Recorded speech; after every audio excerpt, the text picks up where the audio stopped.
Dressage mutuel.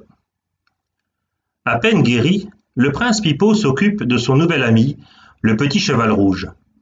Il apprend à le nourrir, à le soigner, l'habitue peu à peu à se laisser conduire. Tout cela dure 1 an. Au bout d'1 an, Pipeau le cheval est un cheval adulte. Le prince Pipeau, lui, n'est encore qu'un tout jeune homme. Un beau matin, Pipeau le prince se lève et dit « Aujourd'hui, je vais apprendre à monter à cheval. » Il va chercher Pipeau le cheval à l'écurie, l'emmène dans le parc et monte sur son dos. Mais Pipeau le cheval n'aime pas ça. D'une ruade, il envoie son jeune maître rouler à terre. Le prince Pipeau se relève et recommence.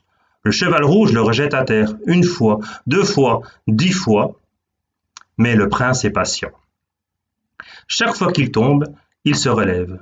Chaque fois, il remonte, et à chaque fois qu'il remonte, il se tient mieux en selle. De sorte qu'à midi, c'est bel et bien à cheval qu'il rentre au château pour le déjeuner. Pendant le repas, à table, son père lui demande « Alors, Pipeau, qu'est-ce que tu as fait ce matin ?»«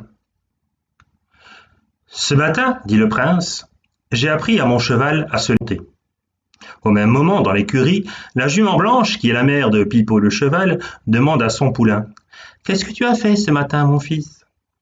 Et Pipeau le cheval, tout en mâchant une bouchée de foin, répond négligemment « J'ai appris au petit prince à se tenir en selle. » J'ai oublié de vous dire que, dans ce pays-là, les chevaux savent parler, mais ils ne parlent que très rarement, et quand ils sont bien sûrs que nul ne les écoute. Le matin du second jour, le prince Pipeau se dit en se levant « Aujourd'hui, je vais me faire obéir de mon cheval. » Il va chercher Pipeau, le cheval, à l'écurie, il est dans le parc, et là, il entreprend de le faire aller, venir, s'arrêter, repartir, avancer, reculer, tourner à gauche, à droite. Cela ne va pas tout seul. Le cheval, au début, n'en veut faire qu'à sa tête. Il court au lieu de marcher, marche au lieu de trotter, recule au lieu d'avancer, avance au lieu de s'arrêter, s'arrête au lieu de tourner. Une fois ou deux, il tente encore de jeter le prince à terre. Mais Pipeau est têtu. Sans se lasser, il recommence chaque exercice, de sorte que, avant midi, le cheval lui obéit au doigt et à l'œil. Pendant le déjeuner, son père lui demande « Alors, Pipeau, qu'est-ce que tu as fait ce matin ?»« Ce matin, dit le prince, j'ai appris à mon cheval à se laisser conduire. » À l'écurie, cependant, la jument blanche demande à son fils « Qu'est-ce que tu as fait ce matin ?»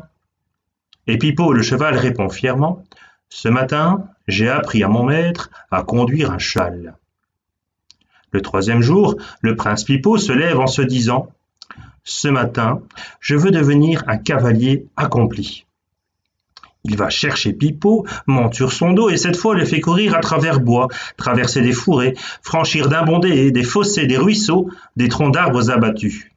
C'est une rude matinée, car Pipeau le cheval n'est pas toujours d'humeur à faire ce qu'on lui ordonne. Quelquefois il prend peur, tourne bride, se cabre. Une fois il s'emballe et fonce comme un fou parmi les branches basses. Une fois même, il jette son cavalier dans la rivière.